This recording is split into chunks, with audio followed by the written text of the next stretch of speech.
నేను కూడా ఇంటర్వ్యూని అవుతున్నా. మీరు అన్నారు కదా మొత్తం రాష్ట్రంలో ఊరు నుంచి మండలకు, మండలం నుంచి డిస్ట్రిక్ట్.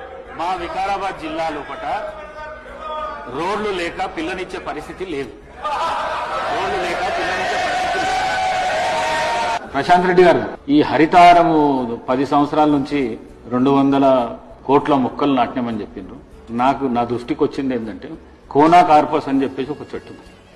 అది దానికి నీళ్ళు అవసరం లేదు, ఏడ పెడితే ఆడ పెరుగుతుంది.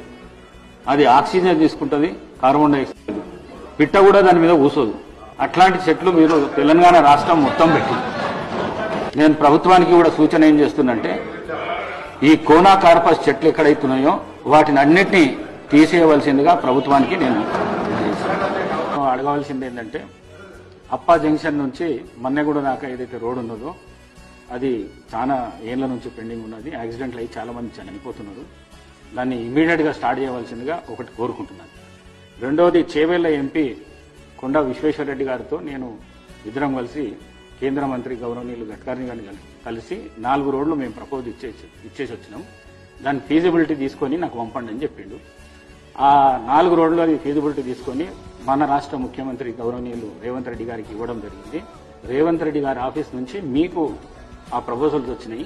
అవి మాకు అందజేస్తే మేము అవి మా ప్రశాంత్ రెడ్డి గారు ఆర్ఎండ్బి శాఖ మంత్రి ఉన్నప్పుడే కేసీఆర్ గారు ఈ రాష్ట్రంలో ప్రతి మండలానికి డబుల్ రోడ్ వేశారు, ప్రతి జిల్లా కేంద్రానికి 4 లైన్ రోడ్ వేశారు. అధ్యక్ష నేను కూడా ఇంటర్వ్యూని అవుతున్నా. మీరు అన్నారు కదా మొత్తం రాష్ట్రంలో ఊరు నుంచి మండలకు, మండలం నుంచి డిస్ట్రిక్ట్.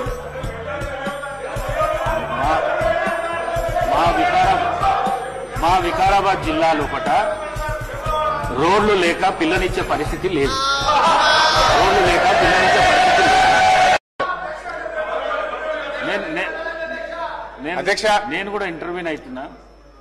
మీరు అన్నారు కదా మొత్తం రాష్ట్రంలో ఊరు నుంచి మండలకు, మండలం నుంచి డిస్ట్రిక్ట్.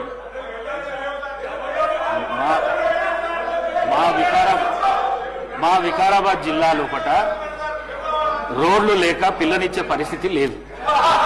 రోడ్లు లేక పిల్లనిచ్చే పరిస్థితి లేదు. మహేశ్వర్ రెడ్డి గారు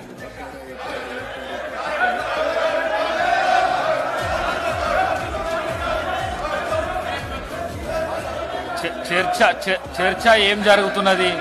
చర్చ ఏం చేయాలి? గవర్నమెంట్ మీద దుమ్మెత్తిపోయేనికి చర్చనా, లేకుంటే బడ్జెట్ మీద చర్చనా?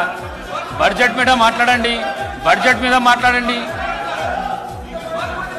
బడ్జెట్ మీద మాట్లాడండి సార్. మీరు అవకాశం దొరికింది మాట్లాడడానికి. బడ్జెట్ నిన్న పెట్టిన బడ్జెట్ మీద చర్చ జరగాలి.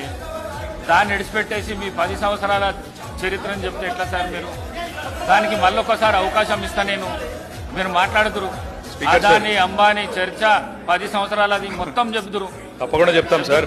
చెప్తురు. గుజరాత్ మోడల్ చెప్తాం.